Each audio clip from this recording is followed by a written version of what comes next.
Hay palabras que uno escucha y no olvida jamás, no porque sean bonitas, no porque vengan cargadas de cariño o de admiración, sino porque llegan justo donde más duele, en el momento menos esperado, de la boca de la persona menos indicada, la vieja celosa. Eso fue lo que mi nuera Fernanda le dijo a su hermana por teléfono una tarde de martes, sin saber que yo estaba al otro lado de la pared, sentada en la sala de mi propio hijo, esperando a que me sirvieran el café que me habían ofrecido 20 minutos antes. La vieja celosa. 2 palabras, 4 sílabas, y sin embargo, el peso de esas 2 palabras me acompañó durante semanas. Me acompañó mientras hacía mis cosas en casa, mientras atendía mi puesto en el mercado, mientras intentaba dormir en las noches mirando el techo. Pero lo que Fernanda no sabía, lo que nunca imaginó mientras decía esas palabras, con esa ligereza tan suya, era lo que pasaba del otro lado, lo que su propio esposo, mi hijo Alejandro, me decía cada noche cuando me llamaba. Eso es lo que voy a contarles hoy. Siéntense. Esto apenas comienza. Me llamo Esperanza. Esperanza Fuentes de Ramírez. Tengo 64 años y vivo en Puebla, en la misma casa donde nací, donde me casé, donde crié a mis 2 hijos y donde enviudé hace 11 años, cuando mi esposo Donato murió de un infarto una madrugada de febrero sin darme tiempo ni de despedirme bien. Soy una mujer de mercado, literalmente. Desde hace 32 años tengo un puesto en el Mercado Hidalgo donde vendo chiles secos, especias, mole en pasta y algunas cosas más que la gente del barrio ya sabe que encuentra conmigo. No soy rica. Nunca lo fui, pero tampoco me ha faltado lo importante: un techo, comida en la mesa y la dignidad de haberlo construido todo con mis propias manos. Tengo 2 hijos. Marcela, la mayor, que vive en Veracruz con su esposo y sus 3 hijos, y Alejandro, el menor, que se quedó en Puebla, que estudió contabilidad, que consiguió un buen trabajo en una empresa de logística y que, a los 34 años, llegó a casa un domingo con una sonrisa enorme y una mujer del brazo, Fernanda. La primera vez que vi a Fernanda fue ese domingo. Llegó con Alejandro a las 2 de la tarde, bien vestida, bien peinada, con una seguridad en su manera de moverse, que a primera vista podía confundirse con elegancia, pero que con el tiempo uno aprende a identificar como algo diferente. Arrogancia tranquila, eso es lo que era, no del tipo que grita ni que hace escenas, del tipo que sonríe mientras te hace sentir pequeña, del tipo que dice las cosas correctas en el tono equivocado. «¡Qué casa tan acogedora!», dijo mirando alrededor, con una sonrisa que no le llegaba a los ojos. Yo ya conocía ese tipo de comentario, ya había escuchado antes esa forma de decir «qué casa tan acogedora», que en realidad significa otra cosa completamente. Pero me callé, porque era la primera vez, porque Alejandro me miraba con esa cara de «por favor, mamá», porque soy una mujer que da oportunidades antes de juzgar. «Bienvenida, ma hija», le dije. «Siéntate, ya está la comida». Comimos. Fernanda habló mucho, de su trabajo en una agencia de publicidad, de un viaje que había hecho a Ciudad de México, de restaurantes y de cosas que a mí no me decían mucho, pero que claramente eran importantes para ella. No preguntó nada de mí, no preguntó nada de Alejandro de chico, no preguntó nada de la familia, solo habló de ella. Alejandro la miraba como si fuera lo más maravilloso del mundo, y yo guardé mis pensamientos donde siempre los guardo, adentro. Se casaron 18 meses después, una boda sencilla, porque Fernanda decía que las bodas grandes eran de mal gusto y que ella prefería algo íntimo y elegante. Íntimo y elegante significó 30 personas en un restaurante del centro de Puebla, menú de 3 tiempos, vino de caja, presentado en jarra de vidrio para que pareciera especial, y una lista de reproducción de Spotify en lugar de músico. No hubo vals, no hubo brindis largo, no hubo nada de lo que en mi familia siempre había sido una boda. Alejandro me preguntó antes si me parecía bien. «Si tú eres feliz, hijo, yo soy feliz», y lo dije de verdad. porque en ese momento todavía creía que la felicidad de Alejandro y la presencia de Fernanda en su vida podían coexistir con mi lugar como su madre. Todavía creía que había espacio para todos. Todavía no entendía cómo funcionaba Fernanda. Los primeros meses después de la boda fueron tranquilos en apariencia. Alejandro me llamaba seguido. Venía a visitarme cada 2 semanas. Todo parecía normal. Fernanda a veces venía con él, a veces no. Cuando venía era cordial, educada, correcta, nada más que eso, correcta. Pero había algo que yo empecé a notar poco a poco. Alejandro llegaba diferente. No diferente en el sentido de que hubiera cambiado como persona, sino diferente en el sentido de que llegaba más cansado, más callado, con menos de esa energía liviana que siempre había tenido. Se sentaba en mi cocina, tomaba su café y a veces se quedaba mirando a ningún lado durante unos segundos, como pensando en algo que no decía. Yo no preguntaba. No era mi estilo presionar, pero lo veía. Una madre siempre ve. El primer indicio real de que algo no estaba bien llegó una noche de entre semana, un miércoles a las 10:30 de la noche. Sonó mi teléfono. Era Alejandro. ¿Estás dormida, mamá? No, hijo. ¿Qué pasó? Nada. Solo quería escuchar tu voz. Me senté en la cama. Prendí el foco del buró. Algo en su tono no era normal. ¿Estás bien? Hubo una pausa. Sí, estoy bien, pero no estaba bien, lo supe en esa pausa. Lo supe en la forma en que dijo sí antes de decir estoy bien, como si necesitara convencerse a sí mismo antes de convencerme a mí. Hablamos como 20 minutos de cosas sin importancia, del trabajo, del clima, de un programa que yo había visto. Él escuchaba más de lo que hablaba. Al final, antes de colgar, dijo: «Gracias, mamá. Buenas noches». «Buenas noches, hijo. Aquí estoy siempre». Colgué. Me quedé sentada en la cama con el teléfono en la mano, mirando la oscuridad del cuarto. Algo estaba pasando en esa casa. Todavía no sabía qué, pero lo iba a saber. Las llamadas nocturnas se repitieron.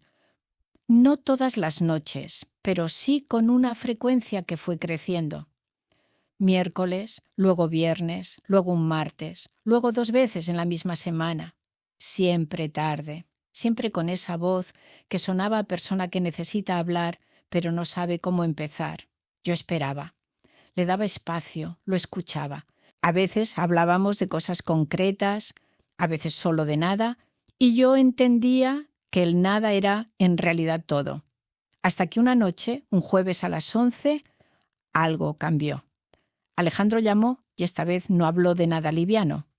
Esta vez hubo un silencio largo al principio, uno de esos silencios que uno sabe que están cargados, y luego dijo con una voz que era mitad susurro y mitad derrumbe: «Mamá, creo que cometí un error muy grande. El corazón se me apretó. Cuéntame, hijo». Y habló. Por primera vez en meses, habló de verdad. Lo que Alejandro me contó esa noche era solo el comienzo, el principio de una historia que yo no sabía que estaba viviendo desde adentro, desde el lugar más silencioso y más doloroso que existe, el de la madre que ve sufrir a su hijo y no puede hacer nada más que estar. Pero lo que vino después, lo que fui descubriendo semana a semana a través de esas llamadas nocturnas, fue algo que ninguna de las dos, ni Fernanda ni yo, esperábamos.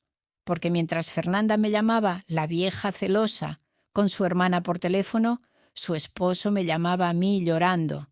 Y eso, tarde o temprano, iba a cambiarlo todo. Si esta historia ya te tiene enganchado desde la primera parte, imagina lo que viene después. Suscríbete al canal y dale like ahora para que YouTube te avise cuando subamos la siguiente parte. Esa noche, después de que Alejandro colgó, no dormí. Me quedé en la cama mirando el techo, con el teléfono sobre la cobija, repasando cada palabra que me había dicho, no porque fueran palabras difíciles de entender, sino porque eran palabras que una madre nunca quiere escuchar de su hijo. Y cuando las escucha, algo se mueve adentro que no vuelve a quedar exactamente en el mismo lugar. Peichi me había dicho que se sentía solo. Solo. Dentro de su propio matrimonio, dentro de su propia casa, al lado de una mujer con la que había elegido pasar su vida. No me dio detalles esa noche, solo eso, que se sentía solo, que había cosas que no estaban bien, que a veces llegaba del trabajo y el ambiente en casa era tan frío que prefería quedarse un rato más en el carro antes de entrar, que había intentado hablar con Fernanda y que las conversaciones siempre terminaban de la misma manera, con él sintiéndose el responsable de todo lo que no funcionaba. Siempre termino pidiendo perdón por cosas que no sé ni por qué pasaron, me dijo. Lo escuché. No lo interrumpí. No le di consejos que no me había pedido. Solo estuve ahí, al otro lado del teléfono, siendo lo que una madre puede ser a las 11 de la noche, cuando su hijo está en la oscuridad. Una voz conocida, un lugar seguro. Cuando colgamos me quedé pensando en algo que Donato, mi esposo, me dijo una vez cuando Alejandro era adolescente y estaba pasando por una racha difícil en la escuela. Esperanza, los hijos no siempre necesitan soluciones. A veces solo necesitan saber que alguien los escucha sin juzgarlos. Esa noche entendí eso de una manera nueva. Los días siguientes fueron normales por fuera. Fui al mercado, acomodé mis chiles, atendí a mis clientes de siempre, tomé mi café con mi vecina doña Pilar, que siempre tiene algo que contar, volví a casa, hice mi comida, vi mi telenovela. La vida de todos los días, no, sin alteraciones visibles, pero por dentro yo estaba procesando lo que Alejandro me había dicho, procesando los meses anteriores, las visitas, las miradas, los silencios, juntando piezas que habían estado frente a mí todo el tiempo, pero que yo había elegido no unir porque no quería ver el cuadro completo. Porque a veces uno sabe, una madre sabe, pero prefiere no saber porque saber implica actuar. E implica meterse en un territorio donde no siempre está claro cuál es el lugar correcto. Mi comadre Refugio me llamó ese viernes. Refugio es mi amiga de toda la vida, desde la primaria, la persona que me conoce mejor que nadie en este mundo después de mis hijos. Tiene esa habilidad de llamar exactamente cuando uno la necesita, sin que uno le haya dicho nada. ¿Cómo estás, Esperanza? Bien, Refugio. Aquí. Hubo una pausa. Mentira, dijo. Me reí. Así es, Refugio. Le conté lo de la llamada de Alejandro.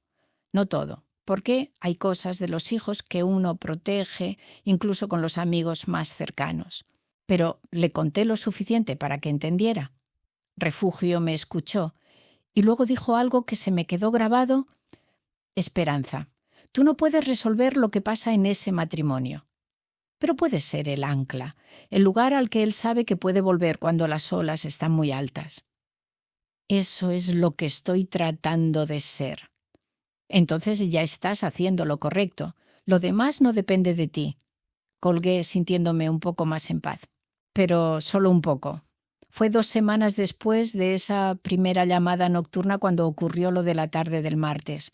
Alejandro me había invitado a comer a su casa ese día. Fernanda trabajaba hasta tarde los martes, así que seríamos solo él y yo, algo que últimamente era raro y que yo valoraba. Llegué a las 2 de la tarde con un recipiente de mole que había preparado esa mañana, el mole negro que a Alejandro le gusta desde niño, con su arroz y sus tortillas recién hechas. Alejandro abrió la puerta con una sonrisa genuina de esas que te llegan a los ojos y me abrazó en el umbral. Huele increíble, mamá. Es tu mole, hijo, el de siempre. Entramos. Pusimos la comida en la cocina. Alejandro puso música bajita, nos sentamos, comimos despacio, hablamos de cosas buenas, de Marcela y los niños, de un proyecto nuevo que él tenía en el trabajo, de una planta que yo había sembrado en el patio que por fin había florecido. Una comida tranquila, de las que nutren algo más que el estómago. Estábamos terminando el café cuando escuchamos que se abría la puerta. Fernanda había llegado antes de lo esperado. Entró con ese andar suyo, seguro y rápido. Dejó su bolso sobre la silla del pasillo y al vernos en la cocina se detuvo un momento, una fracción de segundo. Luego sonrió. Esperanza, no sabía que venías hoy. Alejandro me invitó a comer, dije. Espero que no haya problema. Claro que no, dijo con esa cordialidad de superficie que ya yo conocía bien. Qué bueno que pudiste venir. Se sirvió un vaso de agua, intercambió algunas palabras con Alejandro sobre algo del trabajo. Luego dijo que tenía que hacer unas llamadas y se fue al cuarto. Alejandro y yo nos quedamos en la cocina. Él bajó un poco la voz sin darse cuenta, ese gesto automático que hacen las personas cuando hay alguien en la casa con quien tienen cuidado. Estuvimos otro rato conversando. Luego me levanté a lavar los platos porque así soy yo. No puedo dejar una cocina sucia aunque no sea la mía. Alejandro me ayudó secando y fue entonces cuando escuché las voces desde el cuarto. Fernanda estaba hablando por teléfono. La puerta no estaba completamente cerrada y la sala es pequeña. No era mi intención escuchar, pero las palabras llegaron solas, claras, sin que yo las buscara. Es que siempre aparece, te digo, como si no tuviera su propia vida. Una pausa. No, si Alejandro la llama, claro. Él no le pone límites a su mamá. Otra pausa. Y luego con una naturalidad que me heló la sangre. ¡Ay! Es que la vieja celosa no lo suelta, hermana. Así son estas señoras. La vieja celosa. Me quedé quieta frente al fregadero con las manos dentro del agua jabonosa. Alejandro estaba a mi lado secando un plato. Vi el momento exacto en que él también escuchó. Vi cómo se le tensó la mandíbula. Vi cómo apretó el trapo de cocina con más fuerza de la necesaria. Ninguno de los dos dijo nada. Seguimos lavando y secando en silencio durante unos segundos que se sintieron muy largos. Luego Alejandro dijo en voz baja, sin mirarme: «Mamá, lo siento. No tienes que pedir perdón por lo que dice otra persona, hijo». Aún así, le puse una mano en el brazo un momento. Luego seguí lavando. Me fui poco después. Me despedí de Alejandro en la puerta con un abrazo. Fernanda salió del cuarto para despedirse, sonriente, correcta, sin ninguna señal de que yo pudiera haber escuchado algo. Fue un gusto verte, Esperanza. El mole olía delicioso. Gracias, Fernanda. Cuídate. Salí. Caminé hasta la parada del camión. Me senté en la banca a esperar.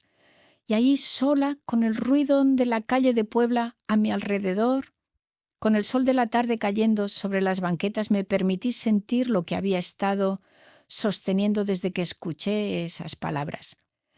No fue llanto, no soy de llorar fácil en público. Fue algo más parecido a un asentamiento, como cuando uno carga algo pesado durante mucho tiempo y de pronto lo pone en el suelo y siente el peso en los brazos aunque ya no lo esté cargando. La vieja celosa, 64 años. 32 años de mercado, 11 años de viuda, una vida entera construida con trabajo y con dignidad. Y para Fernanda, todo eso se resumía en 2 palabras dichas por teléfono con su hermana en el cuarto de al lado.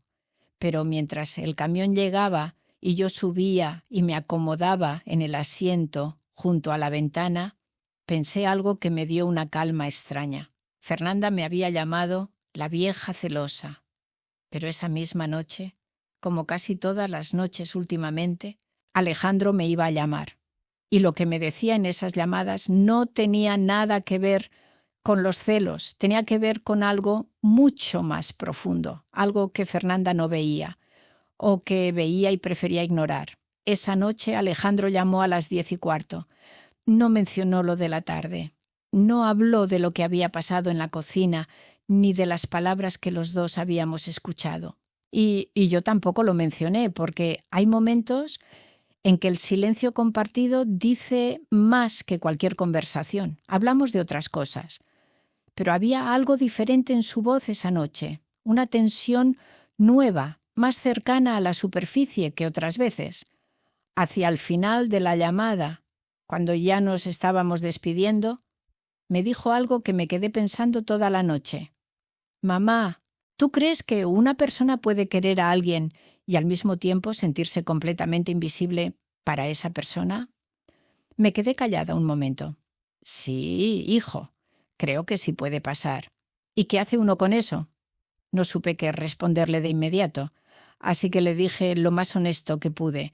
No lo sé todavía, Alejandro, pero sé que esa pregunta ya es un comienzo. Silencio. Buenas noches, mamá. Buenas noches, hijo. Aquí estoy. Las semanas que siguieron fueron una acumulación lenta de pequeñas revelaciones. Alejandro no me contaba todo de una vez. No era así. Era un hombre reservado, como lo había sido siempre, como su padre. Las cosas le salían de a poco, en fragmentos, en momentos sueltos dentro de las llamadas. Una noche me contaba algo, otra noche algo más, y yo iba juntando las piezas con cuidado, como se arma un rompecabezas que no tiene caja y uno no sabe exactamente qué imagen va a aparecer al final. Lo que fui entendiendo, despacio pero con claridad, era esto. Fernanda no era una mala persona en el sentido de que hiciera daño con intención calculada y fría. Era algo diferente. Era una persona que había aprendido desde muy joven que el mundo funcionaba según sus reglas o no funcionaba, que el amor era una negociación, que el espacio emocional era territorio y el territorio había que controlarlo. Alejandro, que era un hombre cariñoso y flexible y acostumbrado a ceder, porque así lo habíamos criado Donato y yo, había ido cediendo, primero en cosas pequeñas, luego en cosas más grandes, hasta que un día se dio cuenta de que había cedido tanto que ya no sabía bien dónde estaba él dentro de su propio matrimonio. No me lo dijo con esas palabras, me lo dijo en fragmentos, en pausas, en preguntas que se hacía en voz alta sin esperar respuesta. Pero yo lo fui entendiendo así. Un miércoles por la noche me llamó y esta vez sí lloró. No mucho. Alejandro no es de llorar mucho, pero lo escuché. Ese quebrarse pequeño de la voz que los hombres hacen cuando se les acaba la energía de sostenerse.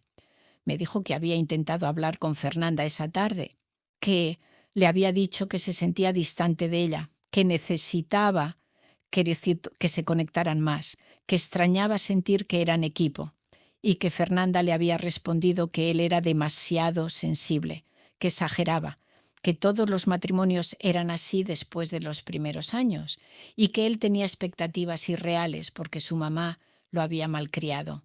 ¿Su mamá lo había malcriado? Respiré despacio al escuchar eso. ¿Y tú qué le dijiste? Le pregunté. Nada. Me quedé callado. ¿Por qué? Pausa larga. Porque cuando Fernanda dice las cosas de cierta manera, yo siempre termino sintiéndome el equivocado. No sé cómo explicarlo. Es como si las palabras se me borraran. Eso me dolió más que cualquier otra cosa que me hubiera dicho hasta entonces. No porque me hubiera mencionado a mí, sino porque reconocí en esas palabras algo que había visto antes en otras personas, en otras historias, y que sabía que no era un problema pequeño. Un hombre que no puede hablar dentro de su propio matrimonio sin sentirse el equivocado no es un hombre malcriado, es un hombre que está aprendiendo a desaparecer. ¿Quieres saber qué pasó cuando Esperanza decidió que el silencio ya no era suficiente? Suscríbete al canal y dale like para no perderte la siguiente parte. Hay un momento en la vida de una madre en que uno tiene que tomar una decisión difícil. No la decisión de meterse, no la decisión de tomar partido, sino la decisión de hasta dónde uno puede quedarse callada antes de que el silencio se convierta en complicidad. Yo llegué a ese momento un jueves por la noche. Alejandro me llamó a las 11. Desde el primer segundo supe que algo era diferente. No era la voz cansada de siempre, ni la voz triste de los miércoles difíciles. Era una voz plana, de esas voces que asustan más que el llanto, porque significan que la persona ya pasó por el llanto y llegó a otro lugar, un lugar más quieto y más preocupante. Mamá, dijo, no, ¿puedo ir mañana a tu casa? Claro, hijo. ¿A qué hora quieres llegar? En la mañana, si puedes. Aquí voy a estar. Gracias. Colgó, sin más, sin el buenas noches de siempre. sin los minutos de conversación de relleno con los que normalmente cerraba las llamadas. Solo gracias y silencio. No dormí bien esa noche. Me levanté 2 veces. Me serví un vaso de agua. Me senté en la cocina. Miré mis plantas por la ventana del patio. Le pedí a Donato, que ya no está, pero al que todavía le hablo cuando necesito orientación, que me ayudara a decir lo correcto al día siguiente. Donato siempre supo qué decir. Yo siempre supe escuchar. Juntos hacíamos un buen equipo. Esa noche necesitaba las 2 cosas. Alejandro llegó a las 9:30 de la mañana. Llegó con la misma ropa que probablemente había traído puesta desde el día anterior. Con ojeras, con ese peso en los hombros que tienen las personas que no han dormido no por una noche, sino por muchas noches seguidas, acumuladas. Lo abracé en la puerta. Lo abracé fuerte y sin prisa, de esos abrazos que no necesitan palabras porque las palabras sobran. Entramos a la cocina. Le hice sus chilaquiles de siempre, con salsa verde, crema y queso fresco, los que le hacía los sábados cuando era niño y se quedaba dormido hasta tarde. Puse el café. Me senté frente a él. Él comió en silencio los primeros minutos. Yo lo dejé. No pregunté nada. Esperé. A la mitad del plato, sin dejar de mirar la comida, dijo: «Anoche Fernanda y yo tuvimos la pelea más fuerte que hemos tenido desde que nos casamos». Seguí callada. Me dijo que el problema de nuestro matrimonio soy yo, que soy dependiente emocionalmente, que no sé poner límites. Hizo una pausa. Que el problema principal soy yo y mi relación contigo. Ahí estaba, dicho de frente, sin rodeos. Respiré despacio. «¿Y tú qué crees?», le pregunté. Levantó los ojos del plato y me miró. «No sé qué creo, mamá. Por eso vine». Hablamos durante casi 3 horas. Fue la conversación más larga y más honesta que Alejandro y yo habíamos tenido en muchos años. Quizás en toda su vida adulta. Porque hay conversaciones que los hijos y los padres no tienen mientras todo está bien, y solo aparecen cuando algo se rompe lo suficiente como para que ya no haya forma de fingir que todo está en su lugar. Me contó cosas que yo intuía y cosas que no sabía. Me contó que desde el primer año de matrimonio Fernanda había ido poniendo distancia entre él y las personas que lo rodeaban. No de manera violenta ni obvia, de manera gradual, casi quirúrgica. Primero fueron los amigos, luego su hermana Marcela, con quien antes hablaba seguido y con quien ahora apenas intercambiaba mensajes en fechas especiales. Y luego, poco a poco, yo. No me había prohibido verme. No le había dicho: «No puedes ir a casa de tu mamá». Eso hubiera sido demasiado obvio. Lo que había hecho era más sutil. Comentarios pequeños después de cada visita. «Noto que siempre llegas diferente cuando vienes de casa de tu mamá. ¿No crees que ya eres un poco grande para llamarle cada semana? Es que tu mamá no te deja crecer, Alejandro, y tú no te das cuenta». Gota a gota, visita a visita, llamada a llamada, hasta que Alejandro había empezado a espaciar las visitas sin que nadie se lo pidiera explícitamente. Hasta que había empezado a colgar más rápido cuando yo llamaba, porque sentía que después venían las preguntas. Hasta que había llegado al punto en que llamarme de noche, cuando Fernanda dormía, era la única manera de hablar conmigo con libertad. Escuché todo eso sin interrumpirlo. Cuando terminó, me quedé un momento en silencio. Luego le dije: «Hijo, lo que me estás describiendo tiene un nombre». Él me miró. «No te lo digo para asustarte ni para que tomes ninguna decisión ahora mismo. Te lo digo porque creo que necesitas escucharlo de alguien que te quiere y que no tiene ningún interés en hacerte daño». «¿Qué nombre?». Se llama aislamiento. Y es una de las formas más silenciosas en que una persona puede perder su lugar en el mundo sin darse cuenta de que lo está perdiendo. Silencio. Alejandro bajó la vista. Se quedó mirando la taza de café vacía durante un rato largo. «No quiero creer que Fernanda lo hace con intención», dijo finalmente. «Yo tampoco digo que lo haga con intención», respondí.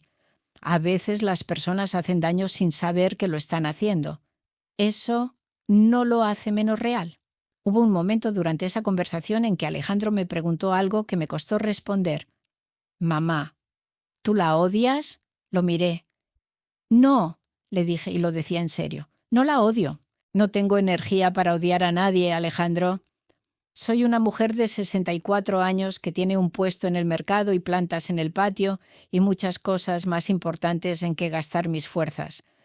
Él sonrió un poco. Solo un poco. Entonces, ¿qué sientes? Pensé la respuesta con honestidad.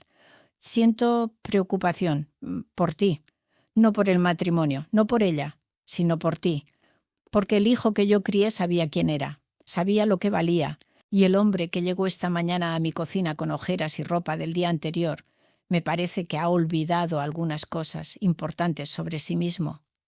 Alejandro no respondió, pero vi algo en sus ojos que hacía tiempo no veía. No era alivio todavía, era algo anterior al alivio, era el reconocimiento, el momento en que una persona escucha algo que ya sabía, pero que necesitaba que alguien más dijera en voz alta para poder creerlo. Se quedó en mi casa hasta la tarde, durmió 2 horas en su cuarto de siempre, el que todavía tiene el mismo cobertor azul de cuando era adolescente porque yo nunca lo he cambiado. Yo aproveché para ir al mercado 1 hora, atender algunas cosas y volver antes de que se despertara. Cuando se levantó tenía mejor cara, no buena cara, pero mejor. Comimos juntos a las 3. Le hice sopa de fideos y milanesa, comida de cuando era niño, comida que no necesita explicación ni contexto, porque lleva dentro 30 años de domingos y de tardes de tarea y de todo lo que significa crecer en una casa donde alguien te espera. Después de comer me ayudó a lavar los platos. En silencio, como esa mañana en su cocina, pero un silencio diferente, más tranquilo, menos cargado. Antes de irse me dijo: «Mamá, necesito pedirte algo. Dime». Necesito que no le digas nada de esto a Marcela todavía, ni a nadie. Necesito tiempo para pensar. Entendido. Y necesito que sigas siendo lo que has sido, que contestes cuando llame, que no cambies nada. Se me apretó algo en el pecho. Eso no lo tienes que pedir, hijo, eso ya lo sabes. Me abrazó en la puerta otra vez. Esta vez el abrazo duró más que el de la mañana. Se fue. Yo cerré la puerta, volví a la cocina y me senté en mi silla de siempre. Pensé en Fernanda, pensé en las palabras que había escuchado ese martes a través de la puerta entreabierta, la vieja celosa. Pensé en todo lo que Alejandro me había contado esa mañana. Pensé en Donato y en cómo hubiera reaccionado él, que era un hombre tranquilo, pero que cuando había que hablar, hablaba. Y tomé una decisión. No iba a quedarme cruzada de brazos esperando que las cosas se resolvieran solas, pero tampoco iba a irrumpir en ese matrimonio como si fuera mi territorio. Había una línea y yo la conocía. Lo que sí iba a hacer era estar, completamente, sin medias tintas, sin espaciarme por miedo a lo que Fernanda pudiera pensar o decir, porque si había algo que Alejandro necesitaba en ese momento, era saber que había un lugar en el mundo donde él era bienvenido sin condiciones, sin negociaciones, sin tener que ganarse el derecho a ser él mismo. Y ese lugar era mi cocina, con sus chilaquiles, con su café, con el cobertor azul en su cuarto, siempre. Lo que no me esperaba era que Fernanda se diera cuenta. 2 semanas después de esa mañana recibí una llamada que no esperaba. No era Alejandro. Era Fernanda. Eran las 7 de la tarde de un lunes. Yo estaba regando mis plantas en el patio cuando sonó el teléfono y vi su nombre en la pantalla. Me quedé mirándolo 2 segundos. Luego contesté: «Buenas tardes, Fernanda». «Buenas tardes, Esperanza». Su voz era diferente a la de siempre, más tensa, más directa, sin la cordialidad de superficie que usaba normalmente. «¿Tienes un momento?» «Sí, dime». «Quiero que hablemos, tú y yo, sin Alejandro». Lo dijo como quien lleva días preparando esa frase. «¿Cuándo quieres?», le dije. «Mañana, si puedes. Puedo ir a tu casa a las 5 de la tarde». «Aquí voy a estar», colgó. Me quedé con el teléfono en la mano, de pie en el patio, con la manguera todavía goteando sobre las macetas. Fernanda venía a hablar conmigo, sola, sin Alejandro. y por su tono no venía a tomar café y a charlar. Venía a decirme algo, o a pedirme algo, o a las dos cosas. Lo que yo todavía no sabía era que esa conversación del martes iba a ser el punto de quiebre de toda esta historia.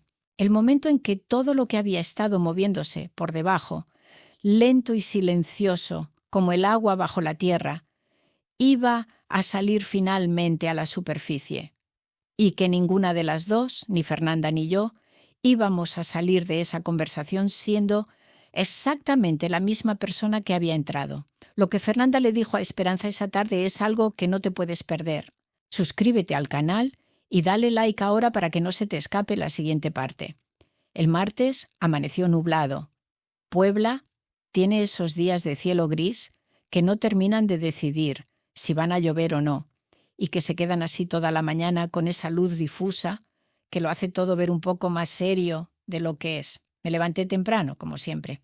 Fui al mercado, acomodé mis cosas, atendí a mis clientes de la mañana y a la 1 de la tarde le dije a mi vecina de puesto, la señora Hortensia, que me iba un poco antes porque tenía una visita. Hortensia me miró con esa cara curiosa que tiene. ¿Visita buena o visita de las otras? Todavía no sé, le dije con honestidad. Me fui a casa, me cambié. Me puse mi blusa verde, que es la que uso cuando quiero sentirme tranquila pero presentable. Hice café de olla, de ese que tarda pero que llena la casa, de un olor que a mí siempre me ha dado sensación de control. Acomodé la sala. Puse 2 tazas en la mesita. Y esperé. Fernanda llegó a las 5 en punto. Eso me dijo algo de ella que ya sabía. Era una mujer que llegaba a tiempo cuando algo le importaba. Toqué el timbre antes de que yo abriera, cosa que también noté. En todas las veces anteriores que había venido con Alejandro, era él quien tocaba. Esta vez fue ella, como marcando que esta visita era suya.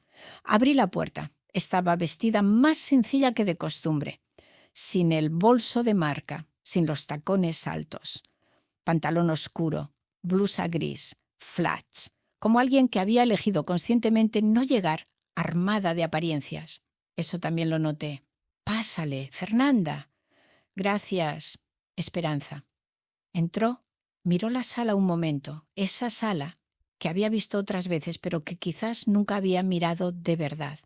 Las fotos en la pared, el florero con las flores de papel que hice yo misma hace años, el sillón donde Donato se sentaba a ver el fútbol, las cosas pequeñas que hacen que una casa sea de alguien. Se sentó.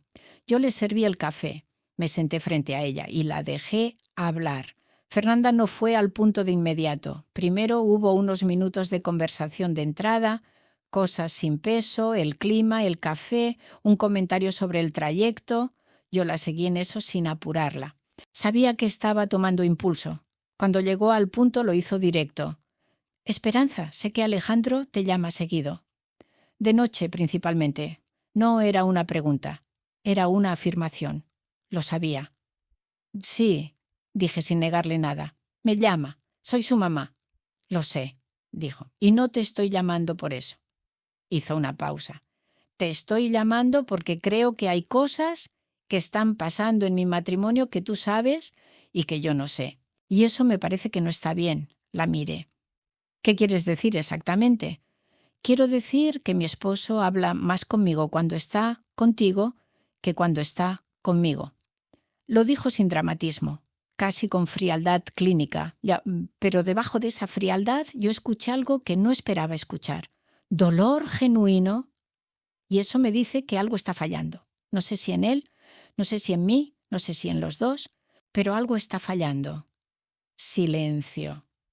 Era la primera vez que yo escuchaba a Fernanda decir algo vulnerable, algo que no estuviera envuelto en seguridad o en distancia o en esa cordialidad de superficie que usaba como escudo.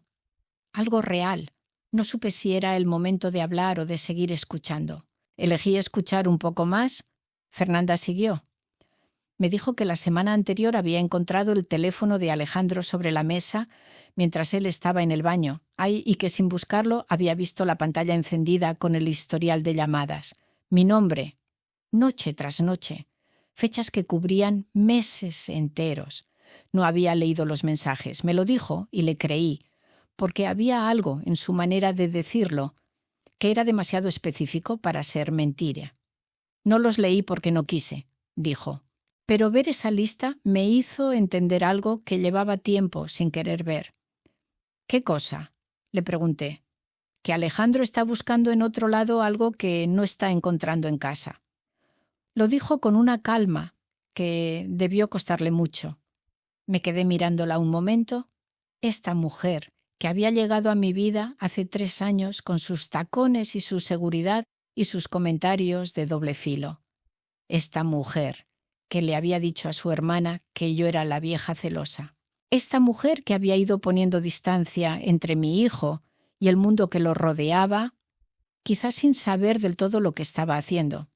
Esta mujer sentada frente a mí, con una taza de café entre las manos y algo parecido al miedo en los ojos. Y en ese momento tomé una decisión. No iba a usar lo que sabía como arma. Podría que haberlo hecho. Tenía 3 años de información. Tenía meses de llamadas nocturnas. Tenía la historia completa de un lado que ella no conocía. Podría haber desplegado todo eso sobre la mesita de la sala y dejado que cayera donde cayera.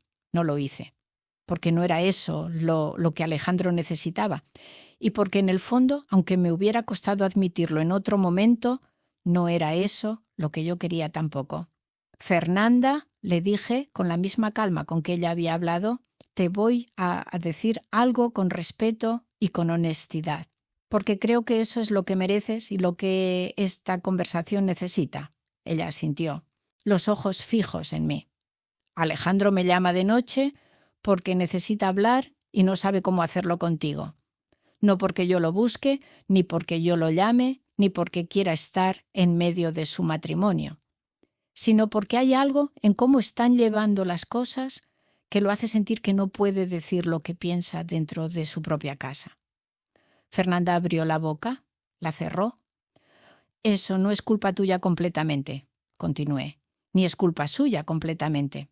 Los matrimonios se construyen entre dos, y cuando algo falla, casi nunca es solo de uno. Pero sí te digo que lo que él me ha contado en esas llamadas no es un hombre que no quiere a su esposa, es un hombre que quiere a su esposa y no sabe cómo llegar a ella. Silencio largo. Fernanda miraba su taza de café.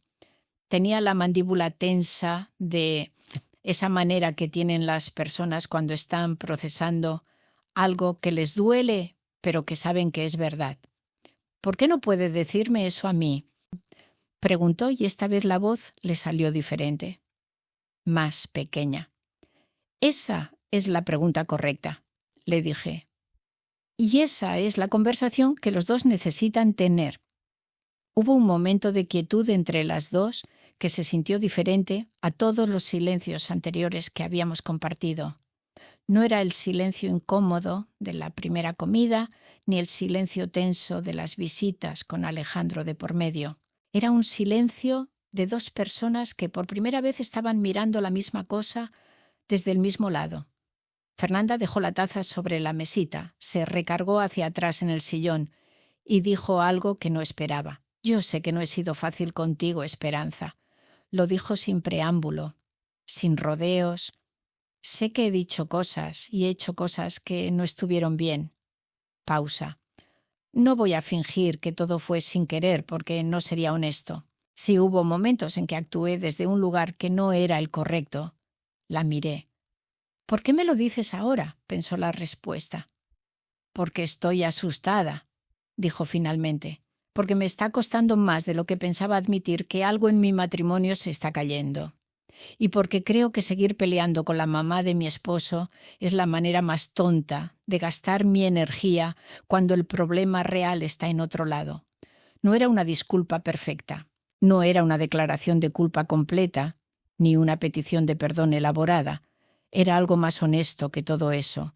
Era una mujer inteligente que había decidido dejar de pelear la batalla equivocada. Y yo lo recibí como lo que era. «Te escucho», le dije. Le pregunté algo que llevaba tiempo queriendo preguntar. no por curiosidad, sino porque sentí que era el momento. «Fernanda, ¿por qué te casaste con Alejandro?». Me miró como si la pregunta la hubiera tomado por sorpresa. «¿A qué te refieres?». «Me refiero a qué fue lo que viste en él, lo que te hizo elegirlo». Tardó en responder, y cuando respondió, por primera vez desde que la conocía, habló de Alejandro de una manera que no tenía nada que ver con negociaciones, ni con territorios, ni con quién tenía razón. Me dijo que lo había elegido porque era el hombre más genuinamente bueno que había conocido, que en un mundo donde ella había aprendido desde chica a desconfiar de las personas porque las personas siempre terminaban decepcionándola, Alejandro había sido la primera persona que nunca le había fallado, que su bondad al principio la había confundido porque no sabía qué hacer con alguien así, porque nadie le había enseñado cómo recibir ese tipo de amor sin intentar controlarlo. Lo dijo con una honestidad que me desarmó, porque en esas palabras yo no escuché a la nuera difícil, a la mujer de los comentarios de doble filo, a la que me había llamado la vieja celosa sin saber que yo escuchaba. Escuché a una persona que había recibido poco amor genuino en su vida y que cuando finalmente lo había tenido no había sabido cómo no apretarlo demasiado fuerte. Eso no justificaba todo lo que había hecho, pero lo explicaba, y a veces entender el origen de algo es el primer paso para que deje de hacer daño. Nos quedamos hablando casi 2 horas. No resolvimos todo. Sería absurdo decir que en una tarde de martes, nublado en Puebla, 2 mujeres que habían estado en lados opuestos durante 3 años resolvieron todo. La vida no funciona así. Y yo no les voy a contar una historia que no es honesta. Pero pasaron cosas importantes en esas 2 horas. Fernanda me dijo cosas que yo necesitaba escuchar. Yo le dije cosas que ella necesitaba escuchar. Ninguna de las dos se fue del todo cómoda, porque las conversaciones verdaderas casi nunca dejan a nadie completamente cómoda. Pero las dos nos fuimos con algo que no teníamos cuando llegamos. Antes de irse, Fernanda se detuvo en la puerta y me miró. «Esperanza, lo que Alejandro tiene contigo, esa confianza, esa seguridad, no es algo que yo debería haber querido quitarle». Pausa. Me costó entenderlo, pero ya lo entiendo. La miré a los ojos. «Y lo que Alejandro tiene contigo», le dije, «es algo que vale la pena cuidar, si los dos están dispuestos». Ella sintió despacio. Se fue. Yo cerré la puerta y me quedé un momento apoyada en ella, en el pasillo oscuro de mi casa, con el olor a café de olla todavía en el aire. Pensé en Donato, pensé en lo que me hubiera dicho. Probablemente algo sencillo, algo directo, como siempre, algo como: «Bien hecho, Esperanza». Esa noche Alejandro no llamó, la noche siguiente tampoco. Al principio me pregunté si algo había salido mal, si Fernanda le había dicho algo de nuestra conversación que lo había molestado, si el silencio era una señal de que las cosas habían empeorado en lugar de mejorar. Pero al tercer día me llamó, a las 8 de la tarde, no de noche, a una hora normal. «Mamá, ¿cómo estás?». «Bien, hijo. ¿Y tú?». «Mejor», dijo. Fernanda y yo hablamos. No le pregunté qué se habían dicho, no era mi lugar. «Me alegra, hijo». «Creo que tenemos mucho trabajo por hacer», continuó. «Pero fue diferente. Fue la primera vez en mucho tiempo que hablamos de verdad, sin que ninguno de los dos terminara sintiéndose el equivocado». Cerré los ojos un momento. «Eso es lo que importa». «Ella me dijo que fue a verte». «Sí». «¿Qué hablaron?». «Lo que tenía que hablarse», le dije. «Nada que necesites saber de mí». «Pregúntale a ella si quieres saber», silenció. «Gracias, mamá». «No me des las gracias. Haz lo que tienes que hacer». Los meses que siguieron fueron diferentes, no perfectos, no de película, no de esos finales donde todo queda resuelto de golpe y la música sube y todos sonríen y el problema desaparece como si nunca hubiera existido, sino diferentes de una manera más real, más trabajada, más honesta. Alejandro y Fernanda empezaron a ir a terapia de pareja. Me lo dijo Alejandro unas semanas después de aquella llamada de las 8 de la tarde, con una naturalidad que me indicó que ya lo había procesado y que no lo decía para pedirme opinión, sino para mantenerme al tanto, porque así somos nosotros.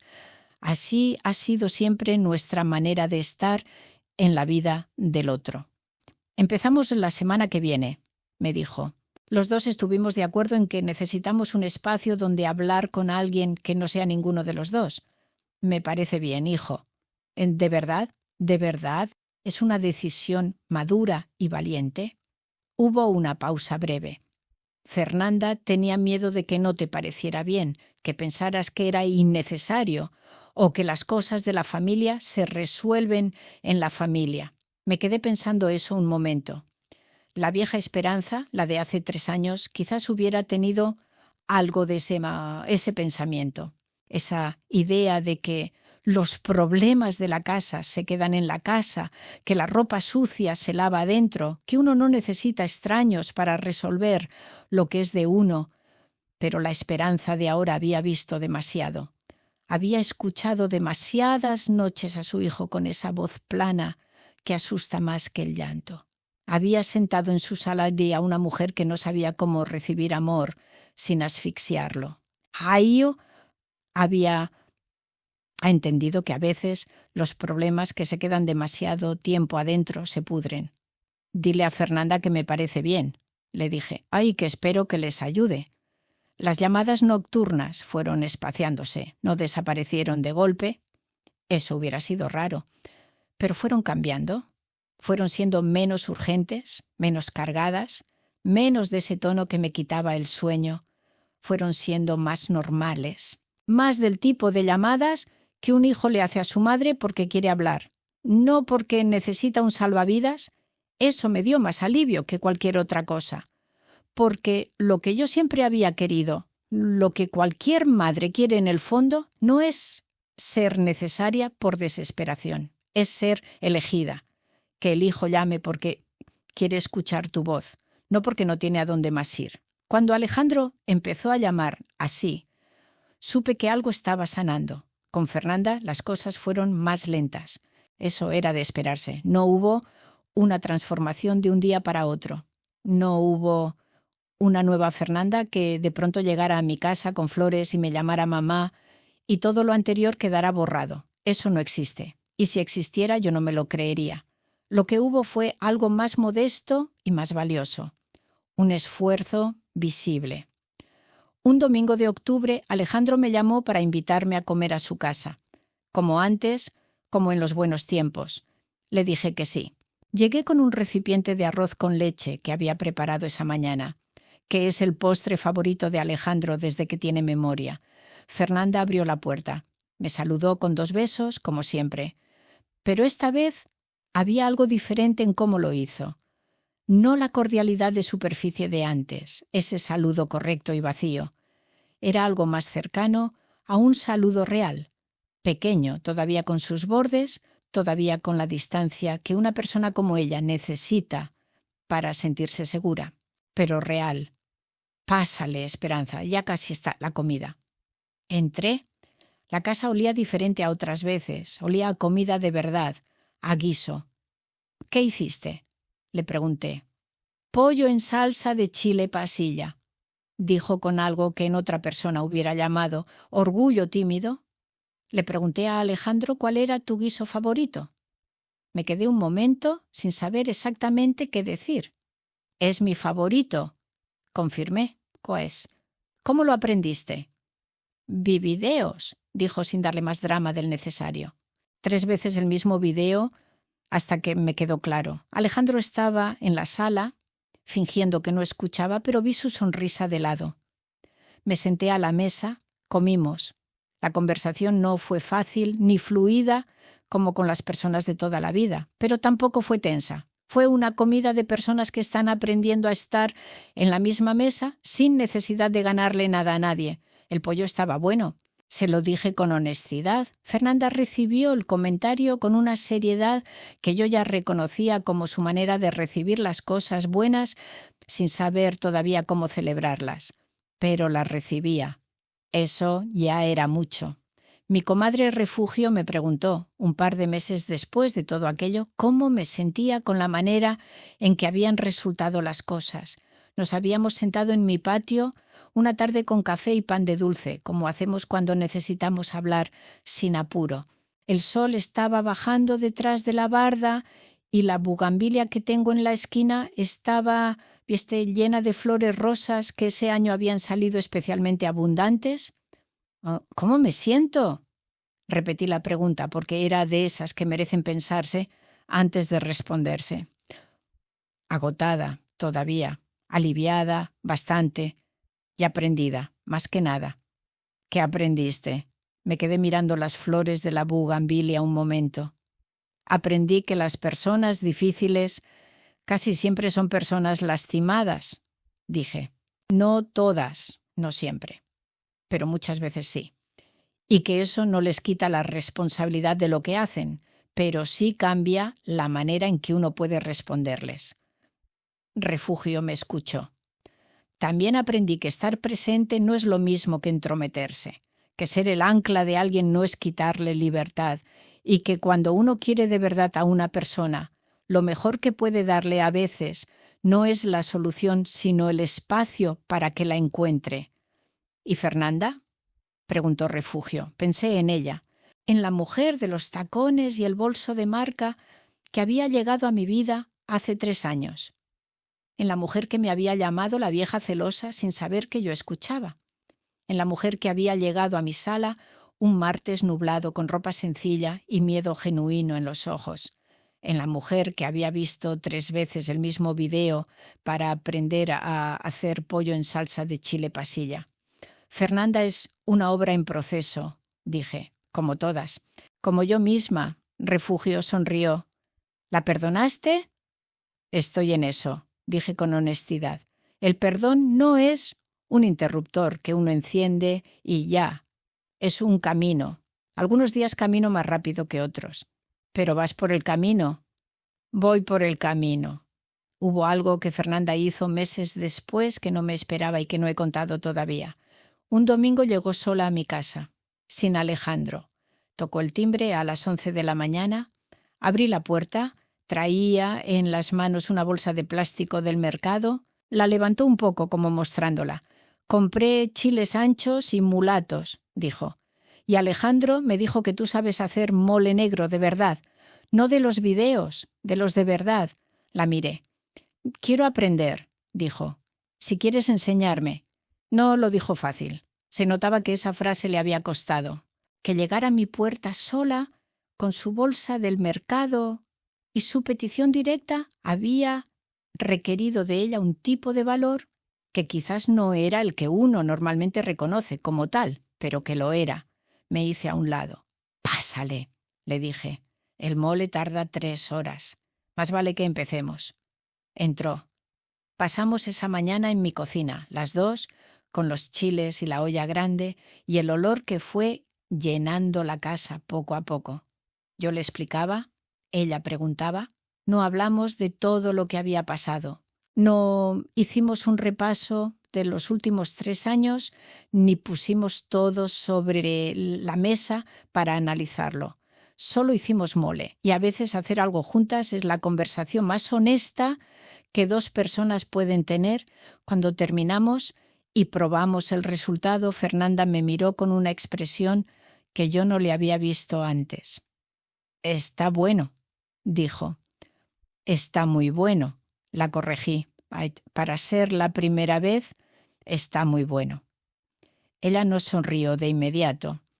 Primero lo procesó, como siempre procesaba las cosas buenas. Luego sí sonrió, una sonrisa pequeña, sin exageración, pero genuina. «¿Me enseñas el de guajillo la próxima vez? Si traes los chiles, yo pongo el resto». Asintió. Se fue al mediodía con su olla de mole y con algo más que no cabía en ningún recipiente, pero que yo sí podía ver. Cerré la puerta y me quedé un momento en el pasillo. Pensé en todo lo que había pasado desde aquella tarde del martes, en que escuché las palabras a través de la puerta entreabierta. La vieja celosa. Pensé en las noches sin dormir, en las llamadas de Alejandro con esa voz que me partía el alma, en la conversación del martes nublado, en el pollo en salsa de chile pasilla, en esta mañana de mole negro. Y pensé en algo que mi esposo Donato me dijo una vez, creo que fue cuando llevábamos como 10 años casados y habíamos pasado por una racha difícil de esas que ponen a prueba todo. Me dijo: Esperanza, las familias no se construyen cuando todo está bien, se construyen cuando todo está mal y la gente elige quedarse de todas formas. Eso fue lo que pasó aquí. No de manera perfecta, no de manera limpia, no sin heridas, ni sin noches difíciles, ni sin palabras que dolieron y que van a tardar en sanar del todo, pero de manera real, y lo real, aunque cueste, siempre vale más que lo perfecto. Hoy Alejandro viene a comer cada 2 semanas, a veces solo, a veces con Fernanda.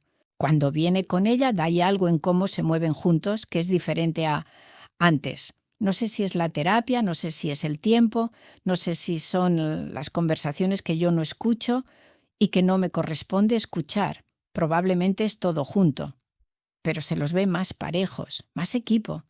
Y Alejandro tiene de vuelta algo que había perdido en esos años de irse haciendo chiquito dentro de su propio matrimonio.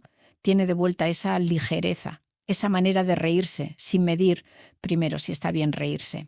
Esa seguridad de saber quién es. Eso para una madre no tiene precio, ningún precio. Mi puesto en el mercado Hidalgo sigue ahí. Mis chiles, mis especias, mi mole en pasta que la gente del barrio ya sabe que encuentra conmigo. Mis plantas en el patio, mi bugambilia que este año está más grande que nunca, mi café de olla por las mañanas, mi silla junto a la ventana donde me siento a pensar cuando algo necesita pensarse. Y mis domingos, que volvieron a ser domingos.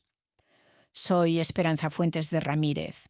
Tengo 64 años y he aprendido que la vida no te pide que seas perfecta, te pide que seas constante, que estés cuando te necesitan, que hables cuando hay que hablar y que calles cuando hay que callar, y que con el tiempo vayas aprendiendo a distinguir cuándo es una cosa y cuándo es la otra. Te pide que perdones despacio, sin prisa, sin fingir que ya terminaste cuando todavía estás en el camino. Y te pide que cuando alguien llegue a tu puerta con una bolsa de chiles y ganas de aprender, le abras, porque esos momentos, los pequeños, los sin drama, los que no tienen música de fondo ni grandes discursos, esos son los que construyen lo que dura. Una familia no es la gente con la que uno nace, es la gente con la que uno elige, una y otra vez, quedarse. Si llegaste hasta el final de esta historia, eres de las personas que saben apreciar lo que de verdad te importa. Suscríbete al canal y dale like antes de irte. Cada like y cada suscripción nos ayuda a seguir trayéndote historias como esta. Hasta la próxima.